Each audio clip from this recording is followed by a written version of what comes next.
Hello students, welcome to daily newspaper analysis for 20 जून 2024।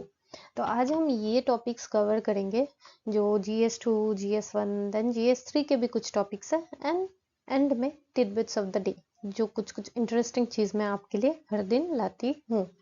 तो चलिए आज का न्यूज़पेपर एनालिसिस शुरू करते हैं। तो जो पहला है वो है जुडिशियल एक्टिविज्म। तो वो जुडिशियल एक्टिविज्म न्यूज़ में एक्चुअली क्यों है, क्योंकि ये बोला जा रहा है कि हमारी जो जुडिशियल एक्टिविज्म है ना वो इन दिनों काफ़ी असर्टिव है with respect to enforcing socio economic ideals of justice. ठीक है, तो ये एक अच्छी बात है कि ये सब चीज़ें जो हमारे कंट्री के लिए डेवलपमेंट लाती है जुडिशियरी साइड से, तो वो एक सोशल रियलिटी बनती है। ठीक है ना, एंड इन दिनों इसकी प्रैक्टिस बहुत ज़्यादा हो रही है, तो it means it's like watchdog for our constitution. तो उस तरीके से ये हमारे राइट्स को प्रोटेक्ट करता है। तो जुडिशियल एक्टिविज्म एक्चुअली क्या है? It signifies the proactive role of judiciary in protecting the rights of citizen, मतलब as interpretation of the constitution to advance contemporary values and condition. मान लो कोई पॉलिसी है वो against basic structure of constitution, या फिर वो बेसिक स्ट्रक्चर ऑफ कॉन्स्टिट्यूशन के कुछ जो टिडबिट्स, जो बेसिक हमारी जो स्ट्रक्चर जो भी डिफाइन तो नहीं है हमारे कॉन्स्टिट्यूशन में, बट देन राइट्स के बेसिस पे जो टाइम टू टाइम हमें पता है कि कुछ वैल्यूज एंड कंडीशंस होते हैं, वो अगर इंटरवेन करती है तो judiciary can intervene on such policy making. ठीक है, तो वो है जुडिशियल एक्टिविज्म। बट इसका ही थोड़ा सा उल्टा वो क्या होता है term judicial restraint. Judicial restraint is a theory of judicial interpretation that encourages limiting the power of जजेस to strike down a law. तो ये याद रखना, यहाँ पे जुडिशरी को राइट मिल रही है ताकि वो सिटीजन्स के राइट को प्रोटेक्ट करे, है ना, ताकि वो पॉलिसी मेकिंग में अगर वो अगेंस्ट बेसिक स्ट्रक्चर है तो वो जुडिशियल एक्टिविज्म प्रैक्टिस कर सकता है। एंड जुडिशियल रेस्ट्रेन इसका थोड़ा सा उल्टा है कि it encourages limiting power, limit कर दिया जाता है जजेस के to strike down a law. The court should interpret the law and not the intervene in policy making. Policy making में इंटरवेन नहीं करना, बट लॉ की इंटरप्रिटेशन कोर्ट कर सकता है। तो ये थोड़ा सा हल्का सा ऑपोजिट जो इसमें डिफरेंस है ये आपको जाननी ज़रूरी होती है, क्योंकि प्रीलिम्स में अगर आपने देखा होगा पिछले 2-3 साल पहले कुछ टर्म्स क्वेश्चंस में आ रहे हैं, जैसे कि डिफाइन द टर्म, कोई भी एक इंडियन पॉलिटी बेस एक टर्म दे देते हैं एंड फिर उसका जो सबसे रिलेटेड मीनिंग होता है, लगभग 4 ऑप्शंस में हमें लगता है एग्जाम में, जैसे कि जस्टिस एंड लिबर्टी पे आया था प्रीवियस ईयर क्वेश्चन में, लगता है कि हाँ ये भी सही है वो भी सही है। तो थोड़ा सा ना इन सब टर्म्स को थोड़ा सा ध्यान में रखना, ताकि एग्जाम में आपको अलग से वो सब पढ़ना ना पड़े। ठीक है, आप ऐसे जब न्यूज़ कवर करते हो तो आपकी वो कवर हो जाए। ठीक है, फर्स्ट ओरिजिनेटेड एंड डेवलप कहाँ पे था? यूएसए। ठीक है, and the term was coined by historian Arthur Schlesinger in 1947। तो ये नाम इतनी जरूरी नहीं है, बट डेवलप्ड इन यूएसए याद रखना कभी अगर एलिमिनेशन में काम आ जाए तो। In India, Supreme Court and High Court are vested with the power to examine the constitutionality of any law, and if such a law is found to be inconsistent with the provision of Constitution, the court can declare the law as unconstitutional. तो मतलब supreme court and high court examine कर सकते हैं किसी भी law की constitutionality. अगर वो कॉन्स्टिट्यूशनलिटी को मीन्स फॉलो नहीं करती है, वो अगेंस्ट आवर बेसिक स्ट्रक्चर है, फिर उस लॉ को अनकॉन्स्टिट्यूशनल डिक्लेयर किया जा सकता है। किसके द्वारा? Supreme court and high court. But याद रखना सबॉर्डिनेट कोर्ट के पास ये पावर नहीं है कि वो किसी भी लॉ को अनकॉन्स्टिट्यूशनल कहे, सिर्फ किसके पास है? Supreme court and high court. Then the foundation of judicial activism in India laid down by Justice Krishna Iyer, Bhagwati justice Chinnappa Reddy and justice D A Desai. तो ये थोड़ा सा बेसिक आइडिया रखना, कभी मैच द फॉलोइंग में अगर आ जाए कि जुडिशियल एक्टिविज्म के साथ कौन से मीन्स जस्टिस के साथ मैच द फॉलोइंग आ जाती है ना, तो एलिमिनेशन करने में आपको ज़्यादा इजी होगी। ठीक है, द जुडिशियल रेस्ट्रेन तो ये हमने पढ़ लिया। देन एक केस है Kesavananda Bharati case. The apex court of India declare that the executive had no right to intercede and temper with the basic structure of constitution. मतलब ये जुडिशियल एक्टिविज्म को ही ये केस डिफाइन करता है, अगर आप अच्छे से इसको समझ लो तो। कैसे? यहाँ भी यही बोला जा रहा है ना कि केशवानंद भारती केस में आप means policy basic structure of constitution में कोई भी एग्जीक्यूटिव लॉ या फिर पॉलिसी इंटरवेन नहीं कर सकता, मतलब अगर करोगे तो हम बीच में आएंगे। वो कौन? Judicial activism. तो आई होप क्लियर तो हो गया होगा। ये मेंस में भी इंपॉर्टेंट है, मेंस में तो क्वेश्चन आ चुकी है ऑलरेडी, एंड प्रीलिम्स में ये छोटे छोटे जो फैक्ट्स है ना, टिडबिट्स, ये आप थोड़ा याद रखना।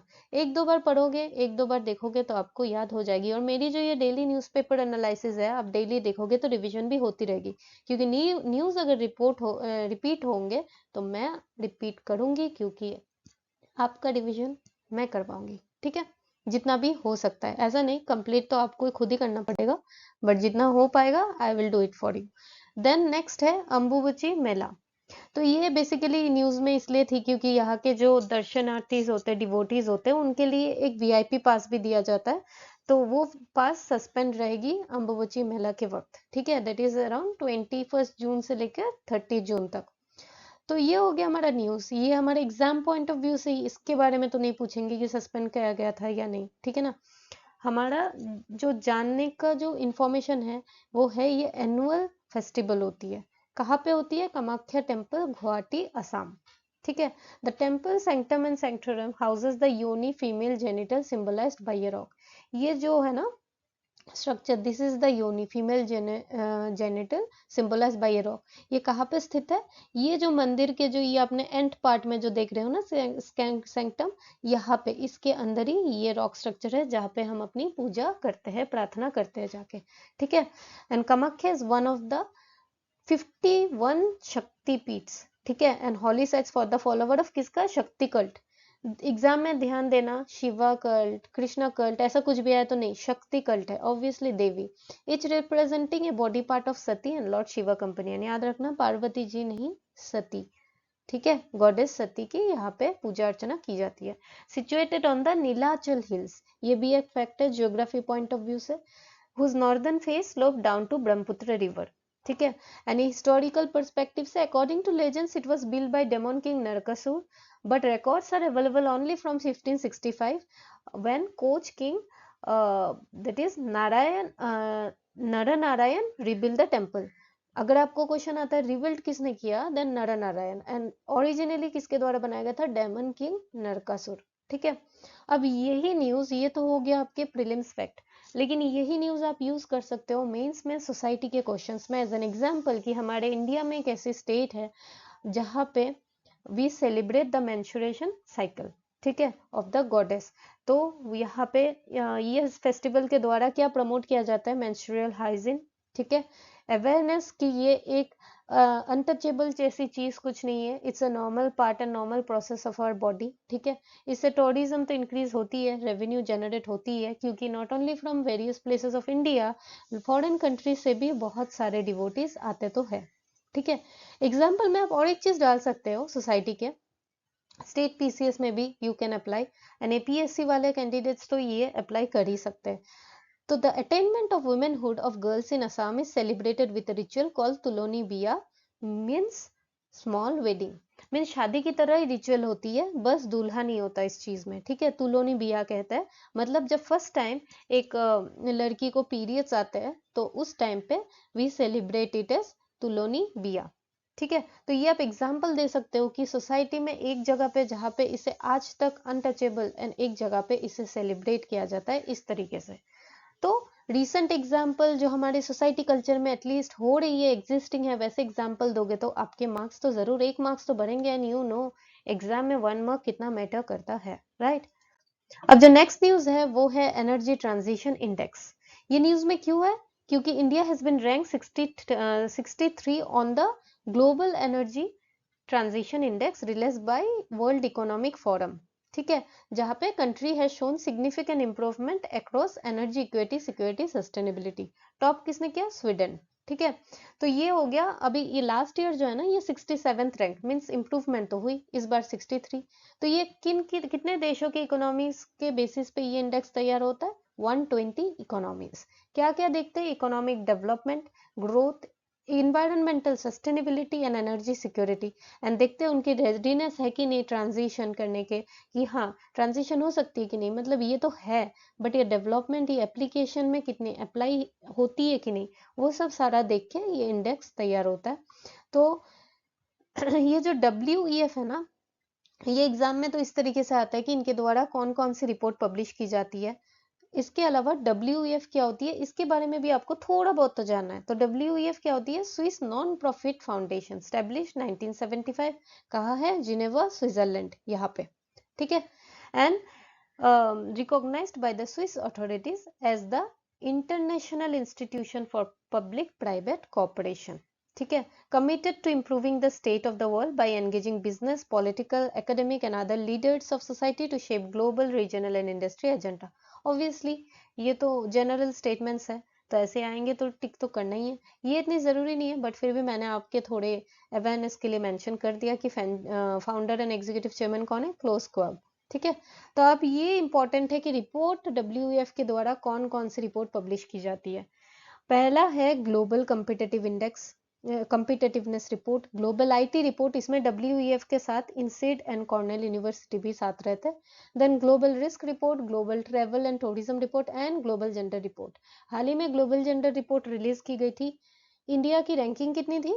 Out of 146 countries 129। एंड किस कैटेगरी में इंडिया की सुधार आई थी? Political empowerment. ठीक है। तो ये आगे दिन में न्यूज में जब आएगा I will explain it to you. तो आज इस टॉपिक में इतना ही है। ठीक है। देन है टी इंडस्ट्री ऑफ इंडिया। अगर आपको पता है तो ये न्यूज में अभी इसलिए क्योंकि डिमांड सप्लाई बहुत सारा मिसमैच हो रखा है ड्यू टू जो ट्रेडिशनल टी कंज्यूमिंग नेशन है यूरोप एंड एशिया में, उनका थोड़ा डिमांड कम हो गया, तो इसलिए प्रोडक्शन कंटिन्यूज टू आउटस्पेस डिमांड। ठीक है। तो ये टी इंडस्ट्री इंपॉर्टेंट इसलिए है बिकॉज ये UPSC PYQs में आ चुका है। ठीक है। 2 साल पहले भी आ चुका है। तो you should know the basic titbits of T industry. India is the second largest producer of T globally. ठीक है। एंड जो ये नॉर्दर्न पार्ट ऑफ इंडिया है ना, ये प्रोड्यूस करता है 83% of countries annual tea production. ठीक है। जहाँ पे सबसे ज्यादा कहाँ पे? Assam, followed by West Bengal. असम में असम वैली एंड कछार में, and West Bengal Dooars, Terai and Darjeeling are the major 3 tea producer region West Bengal area में। ठीक है। एंड साउदर्न पर्स जो है ना, ये ओनली 17% कंट्रीज की टोटल प्रोडक्शन होती है, तमिलनाडु, केरला एंड कर्नाटक। ठीक है। एंड यहाँ भी थोड़ी बहुत पाई जाती है हिमाचल, उत्तराखंड एंड उड़ीसा, बट ये उतने ज्यादा मात्रा में नहीं, बट थोड़ी बहुत तो होती है due to its tropical conditions. Then Indian export tea to more than 25 countries. And सबसे ज्यादा जो इंडिया से इंपोर्ट करती है वो कौन कंट्रीज है? Russia, Iran, UAE, USA, UK, Germany and China. ठीक है। एंड सबसे ज्यादा जो 96% ऑफ इंडिया टोटल एक्सपोर्ट जो टी होती है वो कौन सी वेराइटी की होती है? Black tea. बाकी भी करते हैं, regular tea, green tea, herbal tea, masala tea, lemon tea, ये भी करते हैं, but then black tea is the major means production जो कि 96% एक्सपोर्ट होती है। इंडिया की इंडिया नहीं, finest T in the world कौन सी कह जाती है? Indian, Assam, Darjeeling and Nilgiri T. तो फिर इसके ज्योग्राफिकल पॉइंट ऑफ व्यू से प्रीलिम्स में क्वेश्चंस पहले आ चुके हैं, तो क्लाइमेट कौन सी इसको चाहिए? टी क्या मीन्स प्लांट कैसी होती है? ट्रॉपिकल एंड सब ट्रॉपिकल। तो obviously it will grow well in hot and humid climate, right. Temperature कितनी चाहिए होती है? 20 to 30 डिग्री सेल्सियस। बट अगर ये 35 डिग्री सेल्सियस से ज्यादा या फिर 10 डिग्री से कम है तो फिर it's harmful for its production. Rainfall 150 to 300 centimetre. And soil जो है ना, ये स्लाइटली एसिडिक सॉइल है without calcium with porous subsoil which permits free percolation of water. तो एसिडिक सॉइल ये याद रखना, एग्जाम में ना ऐसा हो कि हाँ एसिडिक में प्लांट कैसे उगेगा, ये मत सोचना, ये थोड़ा एसिडिक होता है टी इंडस्ट्री।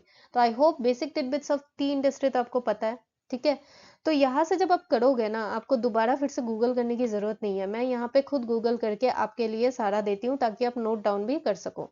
तो ट्रस्ट दिस एनालिसिस एंड आप अच्छे से रिवाइज कीजिए बस। ठीक है। देन आपका नेक्स्ट आता है PM किसान स्कीम।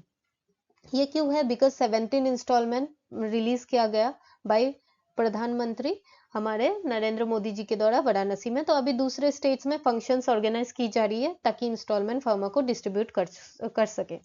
तो ये तो हो गया न्यूज। अब PM किसान स्कीम के बारे में हम जान लेते हैं बिकॉज गवर्नमेंट स्कीम के अंदर ऐसे क्वेश्चंस आते हैं। ऑल्सो एग्रीकल्चर आप मेंस क्वेश्चन में इनिशिएटिव के तौर पे ये सब लिख सकते हैं, उसमें उतनी फैक्ट्स लिखने की जरूरत नहीं है, बट प्रीलिम्स के लिए तो जरूरी है।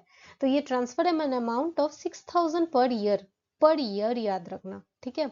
In 3 equal instalment and also into the bank account of all the land holding farmer irrespective of the size of their land holding। Size चाहे कुछ भी हो लैंड की, but then सारे लैंड होल्डिंग फार्मर्स को ये दी जाएगी। लॉन्च कब हुई थी? फरवरी 2019। एंड ये सेंट्रल सेक्टर स्कीम है। सेंट्रल सेक्टर स्कीम का मतलब क्या है कि 100% फंडिंग किसके द्वारा की जाएगी? Central government, means government of India, implemented by ministry of agriculture and farmer welfare. Obviously agriculture farmer को दी जा रही है तो एग्रीकल्चर एंड फार्मर की होगी, है ना। बट बेनिफिशियरी कौन होगा, कौन से फार्मर की फैमिलीज को मिलना चाहिए, वो कौन डिसाइड करेगा? स्टेट एंड यूनियन टेरिटरीज, जो अपनी गवर्नमेंट होती है।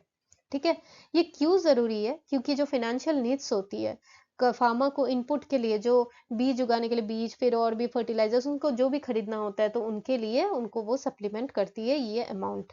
ऑल्सो जो मनी लेंडर्स के थ्रू वो पैसे लोन लेते थे with high rate of interest, वो भी कुछ हद तक उनको उससे प्रोटेक्ट किया जाएगा। एंड पीएम किसान मोबाइल ऐप भी है, किसके द्वारा डिजाइन एंड डेवलप किया गया? National informatics centre in collaboration with ministry of electronics and information technology. Obviously electronic gadget है तो electronic and information technology ministry होगी, साइंस एंड टेक वाली तो होगी नहीं। तो इस तरीके से इंटर रिलेट करके ना थोड़ा सा इंटरेस्टिंग बना के रिवाइज करना, ठीक है। And the farmer can view the status of their application, update, carry out correction with Aadhaar card etc. तो ये सब तो बेसिक चीजें हैं, आपको खुद ही पता है। किसी ऐप में अगर आप डेवलप होगे तो उसमें आपका इन्फॉर्मेशन तो आना अनिवार्य है, वरना वो ऐप का यूज ही क्या है, ठीक है ना। हिस्ट्री क्रेडिट्स आएंगे, वो आप एसबीआई के, पेटीएम वगैरह या योनो बैंक ऐप जो यूज करते हो उसके थ्रू ही, तो लगभग सेम ही होंगे सारे, है ना। ये कुछ डाटा है, अगर आपको जस्ट एक आइडिया, ये याद नहीं रखना आपको कि हाँ हर साल ये दिया तो जा रहा है फार्मर्स को। सबसे पहले कम था but with time it increasing, ठीक है। देन आपका टिडबिट्स है आज, बॉर्डरिंग कंट्रीज ऑफ रेड सी। ये न्यूज में है तो मैंने इसका मैप आपके लिए लाया। तो कल के एनालिसिस अगर आपने सुने हैं तो ब्लैक सी मैंने कहा था C for C, S for 6, तो वही याद रखना, रेड सी में भी 6 कंट्रीज है जो इसे बॉर्डर करते हैं। तो कौन कौन से है? पहला है हमारा इजिप्ट, ठीक है। देन दूसरा है सऊदी अरबिया, देन है यमन, देन है एरिथ्रिया, देन ये सूडान भी है, एंड देन है जिबूटी, ठीक है। तो इसकी जो आप याद रख सकते हो, साउदर्न साइड में जो इंडियन ओशन से कनेक्ट होता है, कौन सी गल्फ है? Gulf of Aden and bubble मंडप, ठीक है। एंड यहाँ पे जो है, जो स्विस कैनल के साथ कनेक्ट करता है, यहाँ पे क्या क्या है? Sinai Peninsula and Gulf of Aqaba, ठीक है। एंड गल्फ ऑफ स्विस तो ये है ही स्विस कैनल के साथ। तो ये याद रखना मोटा मोटी कि हाँ नॉर्दर्न साइड में ये है एंड साउदर्न साइड में ये है। कभी अगर मैप आए तो आप ये याद रख सकते हो। तो इस चीज को निमोनिक्स अगेन कैसे याद रखोगे? इतना सारा याद 6 कंट्रीज है वो तो याद रख लोगे, बट देन नाम क्या कैसे याद रखोगे? वाई सीड्स, थोड़ा हैंडराइटिंग सह लेना, ठीक है। तो ये हो गया वाई सीड्स। तो वाई से क्या होता है? यमन। एस से क्या है? सूडान। ई से क्या है? एरिट्रिया। और एक ई से क्या है? इजिप्ट। डी से क्या है? जिबूटी। ये प्रोनाउंसिएशन तो जिबूटी होता है बट डी से शुरू होता है तो डी जिबूटी। एंड एस से क्या होता है? देन अगेन सऊदी अरबिया, ठीक है। तो वाई सीड्स याद रखना। एंड देन वाई सीड्स मतलब रेड सी। कल जो ब्लैक सी हमने पढ़े थे तो उसका क्या था, याद है? ब्लैक सी के किनारे बैठकर टी बर्गर हमने खाया था एंड टी पिया था, है ना। तो टी बर्गर याद है ना। तो वैसे ही इसका क्या है, आप क्या याद रख सकते हो? वाई सीड्स, ठीक है। देन ये क्विज है आज का कि with reference to tea board in India consider the following statement. ये आंसर करना आप कमेंट सेक्शन में जरूर से, ठीक है। कल मैं आपको इसका आंसर बताऊंगी। एंड जो कल के न्यूज थे वो उसका जो आंसर था वो है ओनली 3, मीन्स ये तीनों स्टेटमेंट करेक्ट है। It runs a campaign for delayed court clamping at the time of childbirth, yes. It provides for periodic deworming to children and adolescents, yes. It addresses non-nutritional causes to anemia in endemic pockets with special focus on this. तो ये भी सही है। अब ये जो गलत कौन सा था? First statement. क्यों? बिकॉज प्रोपेलेक्टिक कैल्शियम नहीं, ये आयरन होता है। And supplementation for pre school, ये एडोलेसेंट प्रेग्नेंट वुमेन, ये इरेस्पेक्टिव ऑफ एनीमिया ही दिया जाता है। ऐसा नहीं कि एनीमिया मुक्त भारत प्रोग्राम के अंडर ही दिया जाएगा सिर्फ, ठीक है, इरेस्पेक्टिव ऑफ एनीमिया। तो ये हमारा इसलिए पहला स्टेटमेंट गलत होता है एंड बाकी 3 स्टेटमेंट करेक्ट। तो which many of the statements above are correct? Only 3, ठीक है। तो आई होप आज का न्यूज़पेपर एनालिसिस से आपको अगेन थोड़ा सा कुछ ज्यादा सीखने को मिला, ठीक है। तो आप प्लीज इसे कमेंट करना क्विज के बारे में, ठीक है ना। तो तब तक के लिए stay tune, take care, happy study.